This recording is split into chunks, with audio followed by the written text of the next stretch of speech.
Hey y'all, we are back at the UA house. We are here for a USA preview recap, middle of the week. I'm joined today with Nia Gibson, Trey Hardy, and Will Lear. And then of course, I'm Demetra Carter, talking about all the things. I'm going to throw it to this middle section. Trey, you've been commentating. To the love seat. Yeah, the love This seat. is a special chair. Aww. Yeah. That's a bromance. That's a cute one. Hold on. Yeah. I just Yeah, learned you gotta this. be like, I just learned this. This is more on theme. oh. Yeah. Yeah. I thought you were doing this. That's why I got excited. I feel like we've Sorry. had a couple late nights in Eugene in our day. Yeah. Like some voodoo donut evenings or something. Well, see, now you guys can hear it in my voice. I've been in bed by 10:30 every night, and like that's late nights for me now. I'm usually like an 8:45, 9 o'clock guy, but sometimes you don't get away from the track until 9 o'clock, and then you need a burger like you've never needed a burger before in your life. Yep. And then the only place that's open is the Wild Duck, and so then you find yourself at the Wild Duck with a bunch of old heads who, like, I'm an old head, and they're way older than me, and all they want to do is talk track, just like us. See, they are us. We is them. Yeah. Yes. And then, a Vanessa Carlton song comes on and you have to get on the karaoke and yeah. Twist my arm. That's what happens. Oh I my love God. karaoke. Welcome Y'all will to see me Eugene. out tonight, karaoke. What's your Now- go-to karaoke song? Ooh. I don't know that I've sang karaoke in 15 years. 15 I don't minutes. know. It would probably 15 be, minutes. I'd have to go back to some like college song that you could just like talk. Like you could talk the song. Okay. Will, what's your go-to? Man, I don't know. People ask me this all the time because everyone knows I love karaoke more than almost anything in the world. I'd say like my wife, my dog, my family, in no particular order. Those are three things I love the most. Karaoke, close fourth. Close fourth for karaoke. It's in the car to the but park. thing, Yeah. The thing with karaoke is you got to read the room, right? It's not about what you want to do. It's about what they want to do. And that leads us into today's races. Yes. I've never thought about that.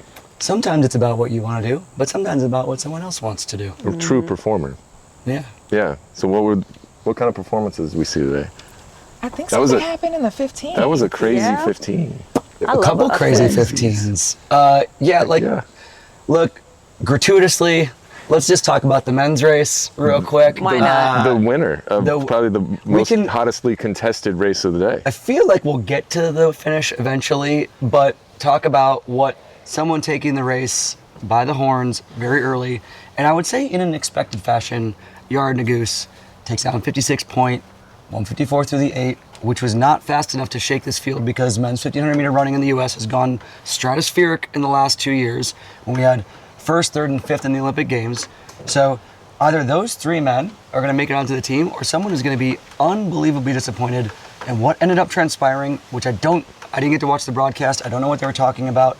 I feel like there was a fair amount of wind in the backstretch that really made Yard have to work a lot harder than he was expecting. Yeah. Last year's Olympic trials, that event was in the evening. We know on the West Coast specifically, when the sun goes down, that wind begins to die. He sort of had a more free run. He wasn't fighting for everybody else. And so he had that amazing finish. But when you take those, even just, we're talking micro percentages at this point, or it's going to put you on the team or off the team. Yard did so much work at the front. He ate up so much of that wind. And then, look, you had 4 or 5 guys at the end of that race that were chomping at the bit to get around him. And when they made their move, he didn't have a response, which I was jaw on the floor. And then I was jumping in jubilation because Jonah Koech, our Under Armour boy, Yeah. hats off to Jonah Koech, looked unbelievable. Ethan Strand made that really powerful Yeah. move on the Yeah. home stretch, and Jonah sort of followed suit along the outside, just running smooth, controlled, never really got in trouble, which is the most important thing in the 1500. These stop starts kill most people whose name isn't Cole Hawker, by the way. Stop starting in the last when you go into your final kick, it ruins almost anyone's race. Cole had a couple of mishaps in the last 150, but he's good enough, he's a Olympic freaking champion, to claw his way back. But man, if you would have told me that we were, of the big three, 2 were going to be off the team, I would have taken that bet day in and day out. Yeah, I agree. We spoke with Jonah a little bit in the mix zone, and he was saying he had like some hamstring tightness, and there was a little bit of issues prior to the race, but he really attributed like his team, the rest, and his mindset to really help him win that race. It really felt like mindset. Like I didn't know a lot about Jonah before the last couple of seasons, and then it just this year in particular, this, I don't know, we're gonna call it like a 1500 meter rocket ship. But every post-race interview, every pre-race like clip, everything that you read, every video you see, he's just gonna battle like he's a racer. He's not a time trialer. He's not going to try to come through in this. He's not going to try to do this. Everything that it comes off of him was like he was everybody, and you know, on our team up there is like gonna make the team. We don't know how, but he's gonna make the team kind of racer. Yeah, I agree. I talked to him yesterday, so the day before this final, and he said that he's going to go back, or he already went back and watched everybody race, his competitors. And he was like, when I was running against them, I forgot who was in his heat in the first round, but he was like, I found their weakness. And he was like, everybody's going to hurt the same, but he was like, I'm just going to be able to like overcome that. But the fact that he found their weakness and was like, I got it in the bag, he's a different type of athlete. And especially because he's a world champion in the 800. Like, and now he's in the 15. He said he's going to do marathon in LA 28. I don't know about that. I'm calling it. He's a wild man. Hassan, he is a wild man. We'll just leave it at that. One of the things that we also learned in the interview you did with Jonah is that like he genuinely likes to work hard. Tom Brumlick, his coach in Baltimore at the Baltimore 800 meter team, has said the hardest thing with Jonah, which is funny because we have a national champion in the 1500 from the Baltimore 800 meter team, but look, multifaceted out there. They're a middle distance specialist. So the hardest thing with Jonah, 1500 meter club now. Yeah, we might need to change that Instagram handle. Yeah. But Jonah, he has to always hold him back because Jonah always wants to do it more. He's like that kind of athlete that's like, coach, give me more. I want to work harder. And he's like, look, chill. It's enough for today. We got to come back in 2 days. We got to work hard again. And so, you know, he just has that mentality. He obviously has like a severe love for the sport. He's obsessed with it.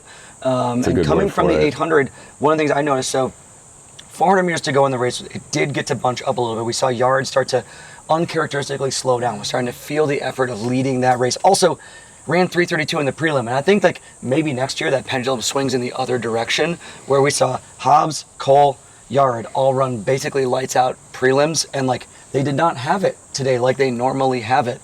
But Jonah made this move around the outside that was very sort of emblematic of someone making a move in the finals of the 800, someone who's not like that front-running tactician. That's like, there's a big cluster of dudes and you got to be cool going around into lane 3. And he made that move, got up under the shoulder, I think it was of Ethan at that point, who was moving up to the front. But, you know, those skill sets that are hardened through so much racing just really came to show today. And like, I couldn't be happier for him. Ethan Strand has had a 10-month track and field season that we are going to be flabbergasted by when he makes the final in Tokyo and is in the hunt for medals, as when Jonah is as well. This thing is just going to be our nemesis, isn't it? I got That's you. fine, thank you. I got you. You got long levers. Got you. But I do think that Ethan looked fantastic. Obviously, coming off the disappointment from NCAA's, having that putting a ton of wind in his sails with the win at the International Mile Run in 3:48 on this track a few weeks ago, signing that new Nike contract. Like when you get recruited, you guys can talk about this because I went to a D3 school, but like you get recruited to go to a big D1 program, that shows a lot of confidence in you, a lot of support, and then you kind of go through that and you come out the other side and it's like, well, is anyone going to bid on me? Is anyone going to put some money behind me to support my next career? I just finished this very illustrious college career, and then Nike steps in, shows him him and his training partners and their coach. They're moving him around a little bit, but like shows them that they have confidence, and so that's got to rejuvenate him after the disappointment from NCAA's. Couple obscure facts. Cal Poly Pomona graduate. Pomona College, but sorry, Pomona College. Sorry. Yeah. I just remember the word Pomona, and Ethan Strand and I are from the same little suburb in Birmingham, Alabama, Vestavia Hills. Seriously? Yeah. Wow. Yep. His father's only a little bit older than I am, which is sad, but his father owns this big track store and just was the thing. He was an All-American runner, and then Ethan was just kind of coming up, and you're like, yeah, you're a track coach's kid, like you're a track kid, and you're like, whether you'll be good or not, no one knows, and was fantastic in high school, and then but turned into what he's turned into.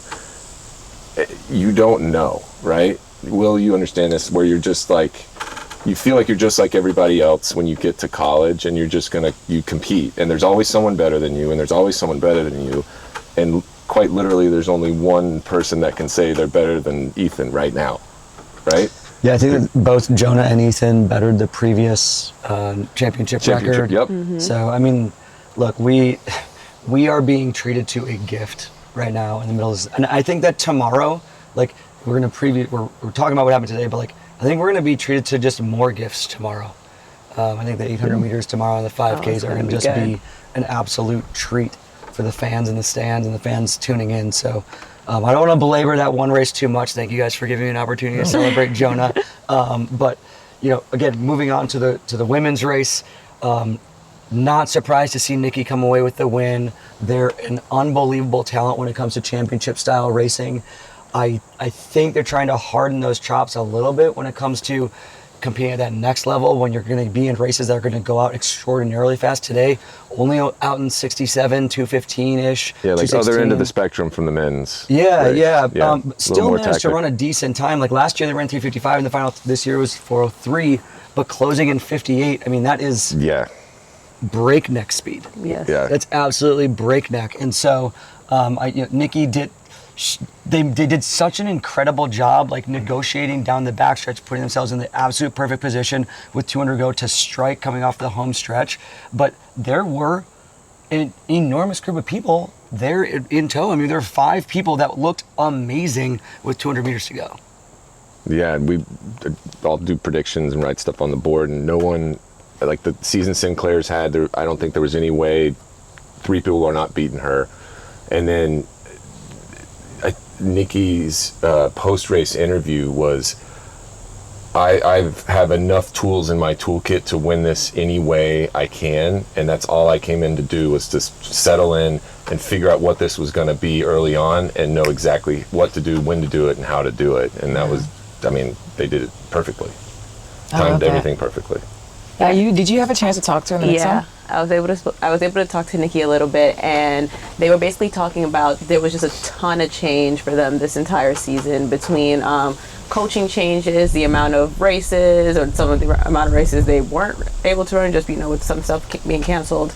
And Nikki then went on to say, like, their mental fortitude is really what kept them going, what really kept them pushing, and now they're ready for everything, because they always say that their superpower is their kick, and they're ready to race as much as possible leading up to Tokyo. And it's funny, Trey, you've said before, there's people that can be under raced, there's people that can be over raced, but they say they need to be raced really heavy in order for them to run well. So I think we have a treat coming up for us in Tokyo. Yeah, I think their superpower is confidence, and people can get it any which way. Like, there's no wrong answer. It's just what makes an athlete confident. And for Nikki, it's just towing the line. Just, okay, me and you, we're going I'll beat you over there. You know? Yeah. Nikki's so sweet, but Nikki's a dog. Absolute fighter. Yes. Absolute fighter. Like, that's really what it comes down to. And you don't lose wearing a speed suit. No. We've learned anything in the last 2 years. If you wear a speed suit, you're doing pretty dang well. Yeah. Jonah, come on. Ethan, come on. Cole, come on. Yeah. Get with it, fam. Get with it. Speed suits are it. Okay, so a little bit of track goss. I'm not going to divulge too much. Okay. But the battle for the 3rd position was amongst 2 athletes that were formerly a part of Mark Coogan's group in Boston. Okay. No longer there. Okay. So there's been a little bit of trouble in the house. And look, these are athletes that were together for a super long period of time, and they would have known exactly what their training, previous years, exactly what their training had been leading up to a championship. And now I think the rift sort of happened maybe 4 or 5 months ago. And so it's like, they don't know. Probably not happy to be lined up directly next to one another in the final, and then kicking down one another to try and make this team. I mean, tensions were high. We need real lives of track and field athletes. VH1, where are you? Step in, let's go. We need Real Housewives of track and field, real 1500 meter. I would tune in every week. I'm still trying to get track moms going. Again, Wags of track. Wags of track or track moms. Like, either way, you people crazy. Yeah. But I thought I was, again, another like personal victory was seeing Danny Jones rebounding and placed very high, finishing 5th, looked fantastic. She also made a big change for herself this year, choosing to leave Team Boss in Boulder, where she was running really well, but like she's, wasn't achieving what she wanted to, and was like, had the clairvoyance to say, I just need to make a change. And it wasn't because this is bad, or this is toxic, or this is like, I'm upset with anybody. It's like, I'm going to shake this up and I'm going to try and look for something new to like give myself a challenge and grow as an athlete. And so for her to come in, and she looked a little bit rough in that prelim, but to bounce back and then finish 5th in that incredibly talented field, that was a great run from Danny Jones. I love that. I love it. Well, I'm so happy that you joined us. It's been a pleasure. I'll see you out there cheering tomorrow. Hopefully you have a voice. I don't know. Oh, no. It's just going to be worse by the minute. Yeah. Oh, yeah. Yeah. I love it. Well, Head to the Wild Duck right now. Queue up cue up a couple songs. Find me a drink token. Oh, Okay. Ross Crempley, we're coming in. Thank you so much. Thank you, guys. Thanks, Will. See you, Will.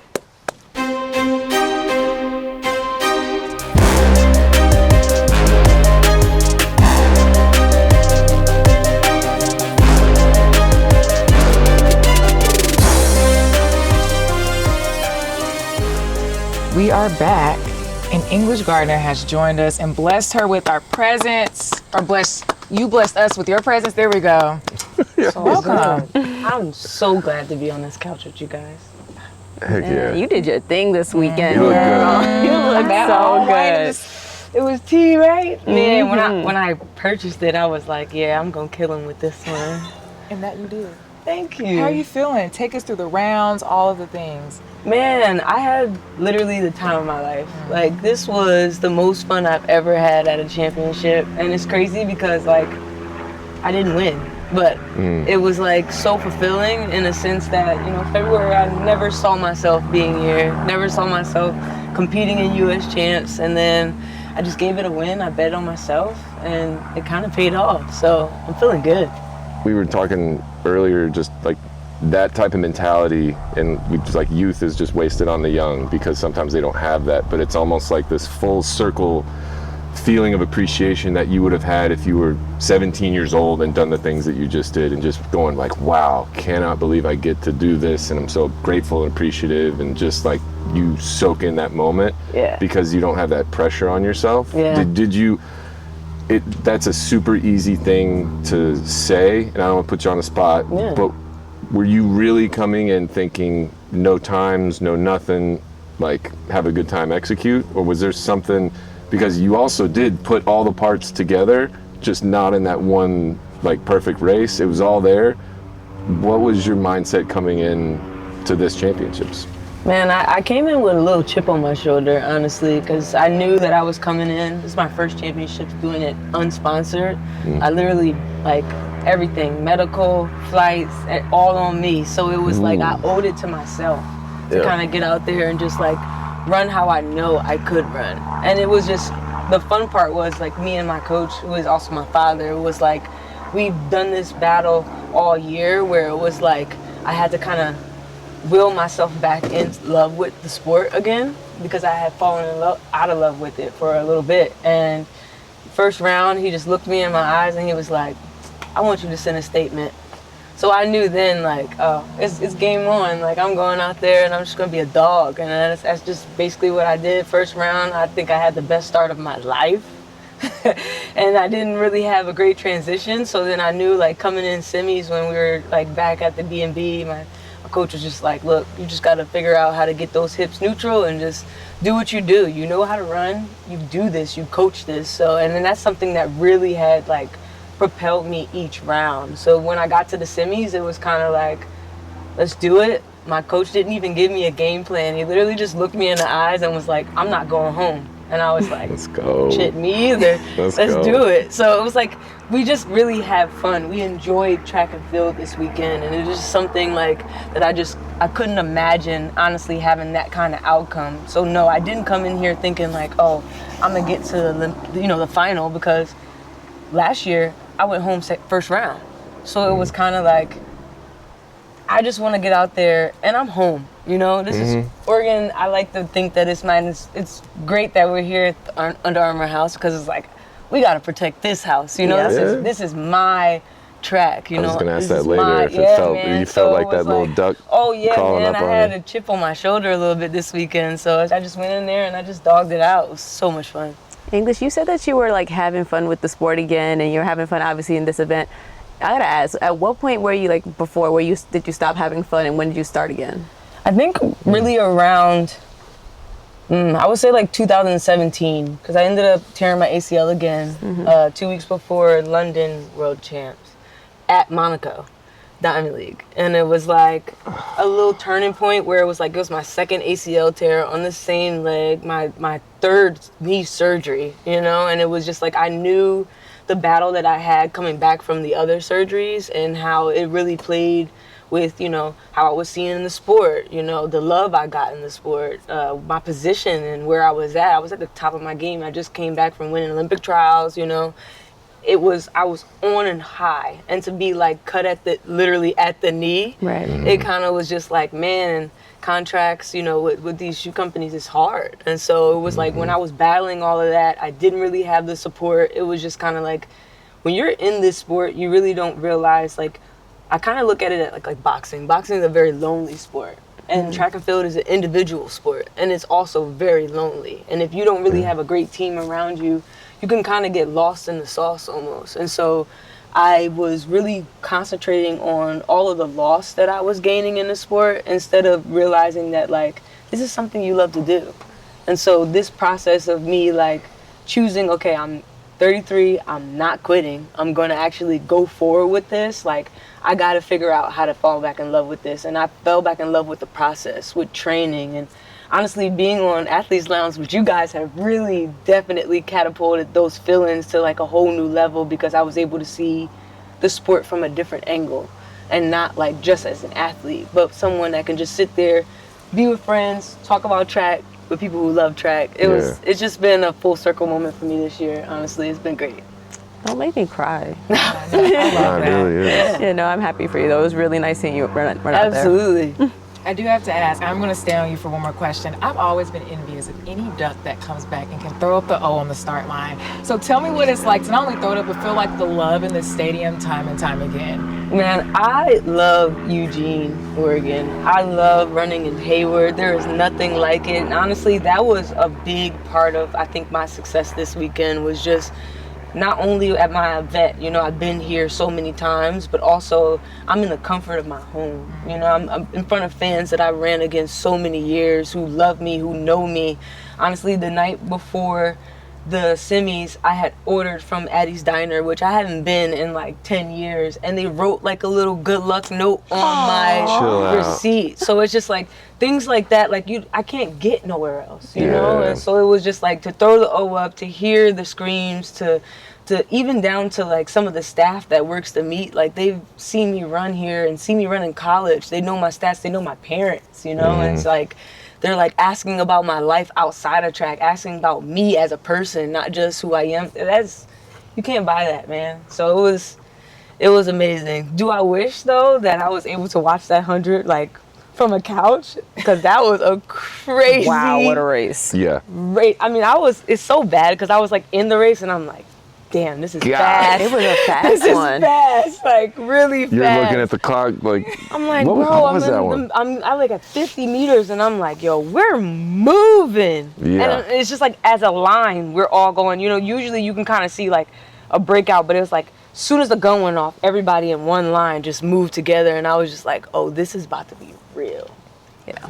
It was great. After the season that Melissa's had, and after what the semis looked like into a headwind, and then I think the men had a 1.8 right before you guys, like the whispers in the trap, like, hey, if these women get a 1.8, this is going to be silly. Yeah. Silly.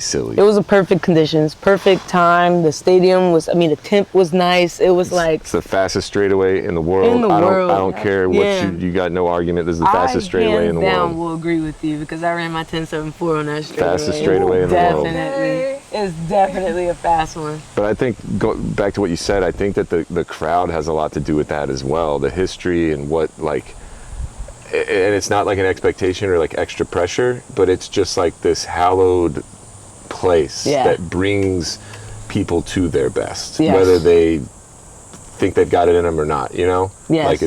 Like it's this extra switch that can get flipped that just draws everybody up. It's that like big rising tide. And even like you wouldn't think that in 100, because like in the distance events you can like rhythmic claps and the cheering can grow and the roar can get louder, but no, I think it helps the 100 more than anything. Man, it's like, so right before we get out the tunnel, there is a piece of old Hayward's track. It's a lane 1 and it's on the wall, and it's like every time I go by it, I rub it and I like have a little sentimental moment. So it's like I rubbed it, I walked out, and you can just hear people calling my name as soon as I hit it's an unmatched feeling, y'all. Like it's I'm starting to see the Hayward magic you guys were talking about. Man. Like, all jokes aside, the atmosphere of it is kind of reminiscent of what you would see overseas on TV. You usually don't get that in the States. So I think to sit here and witness that, be a part of it, and kind of feel it, it's magical. Yeah. I get it now, guys. Absolutely. I get it. One of my favorite things is like after the reconstruction and this new the layout, it's beautiful, but the awnings and the way that they are and the acoustics, if there's nothing else kind of happening on the track and you got somebody on the runway or in the ring and they're trying to get the crowd to clap, Yes. it is the most in sync, synchronistic, like loud and deafening, like just cacophony of clap. And it is like you just start to like, ooh, like I'd like stand up every time, like you can't Goosebumps. sit down.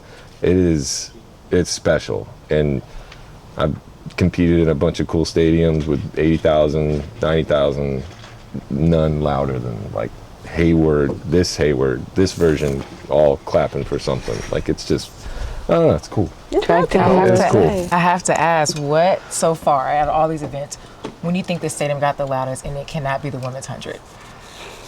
Oh, Either one of y'all can answer. Honestly, when I was in the back and the throws were going in the back throws, like in the cage, like it was insane back there. And I don't like know if you can hear that in the stadium, but like when you're warming up, like to hear the scream after they let it go and then hear everyone like scream because they know it's an amazing throw, like, yo, it sucks that the cage is outside. It really does. It really does. But I know that they put on a show because that's all I was hearing was the screams from the throw cage and just all of the fans lined up inside the stadium, not even sitting in seats. passionate. In the sun. That's Tracktown USA, baby. They're going to support rain, sleet, snow. It doesn't matter. Yeah. Seats, no seats.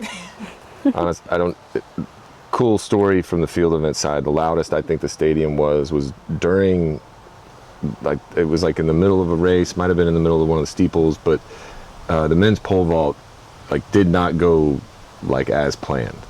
Sam wasn't having a good day. Casey Lightfoot, the American record holder, didn't make the team, but this 31-year-old man, Austin Miller, who's I would call it persevered and just stuck with this love and this event that he's just can't put on the shelf, makes his first team, wins a national title, and then puts the bar at a new personal record.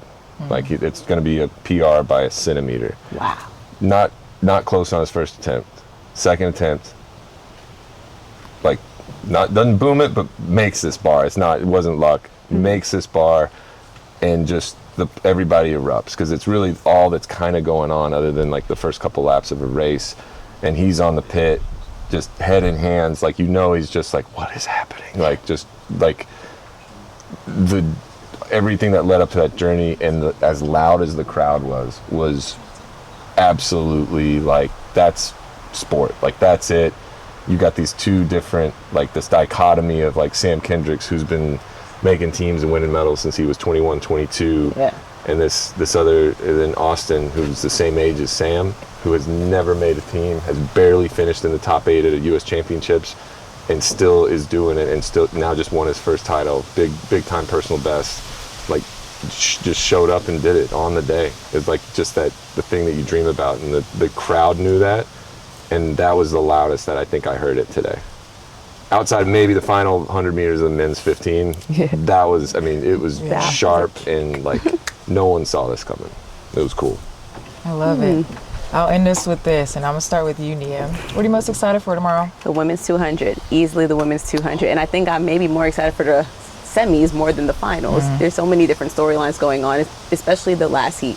Anavia Battle, Gabby Thomas, Kayla White, and Melissa Jefferson Wooden are all in the same heat. Oh my And remember, goodness. it's top 2, Great. the next 3 fastest makes it to the final. And again, they're doing this all in the same day. So we might have some people, this may play to, I guess, their advantage in terms of their fitness and the rounds and what they can do. But for others, maybe not so much, because it's not too common you're running a semifinal and a final in the 200 in the same day. And that only being the only 2 rounds is that at that. So I think I'm ready for drama. You guys know I like drama. It's about to be fast because Okay. there's no way you can let up. Yes. I'm not They're a all heat in the sheet same looker. heat. Like I don't look at heat sheets. Like it's like something that I've never done. And so when you Like just that. said that, I'm just like, that's what I'm looking forward to. Chill, girl. Yeah. That's about to be crazy. Yep. Heat 4, look out. It's going to be who can get to the final with the least amount of energy Yes. expenditure. Like who can get a good lane draw in the final with the least amount of heat, like Yeah. left on the track in the semi. And I feel like those other heats are going to have to run fast because Heat 4 is going fast. yeah. It's going that qualifying time. Yeah, the You next gotta three fastest go. have to be coming out of that heat. Jeez Louise. I'm looking forward to the men's shot. That's what I'm looking forward to. He stole mine, Trey. We got a bunch of reasons, but yeah, we got Ryan isn't here, so we're gonna have a new U.S. champion. Joe Kovacs is trying to be that guy and be the first to win since he won in 2019. No one has taken Ryan down. And then our boy, Tripp is having he's having like the kind of the turning point year where stuff's starting to click and starting to like learn how to ride his energy and adrenaline in a way that doesn't make it harder for him. And I know he's walking into this knowing I've got this. Probably for the first time, he's walking into US Champs going, I got this, which is a dangerous place for a big old strong Texan to be. So yeah, that's mine. I'm looking send him forward to some that. juju, some good juju. And you've known Heck yeah. Tripp longer than me, but when Tripp knows he can win something, that's dangerous. Yeah. Yep. Yeah, like Big 12, never lost. I was just happy to make the final. He's like, what's losing? So Yeah. this one, he has the confidence. He's like, Demetri, I can actually win this. I love that. Yeah. That is dangerous, man. PR coming. Watch that speed in that circle. It's the best ring in the world too. Like it used to be too fast when they redid Hayward, and then they scraped it and acid washed it down, and so now you can actually sprint on it without feeling out of control. So if you can sprint on it, you can put tons of heat on it. You can put all the energy that you can without feeling like when you get your foot down in the front, it's going to slip out from under you, and that's what produces big throws. So It's gonna be a good one. it's there. Speaking into existence, it's gonna happen. Yes. All right, English, what are you looking forward to tomorrow? Can't say 200. I can't. Man. Fine, I'll go with the men. Okay. Okay. I'll go with the men. That should be good. Yes. Can anybody beat Man, Kenny? he is he's a on. machine right now. I was actually going over film last night because, I done fell in love with the sport again. So I'm looking at his 100 and I'm just like, this man makes zero mistakes. There is no wasted movement. And I just don't see anybody coming into this game right now that is going to be as efficient as he is. And with him, I would say it's like about time that I won my national championship. So, and I know that feeling when you win your national championship, you feel like unbeatable, unstoppable. So I see it. I see him really going toe to toe with Noah.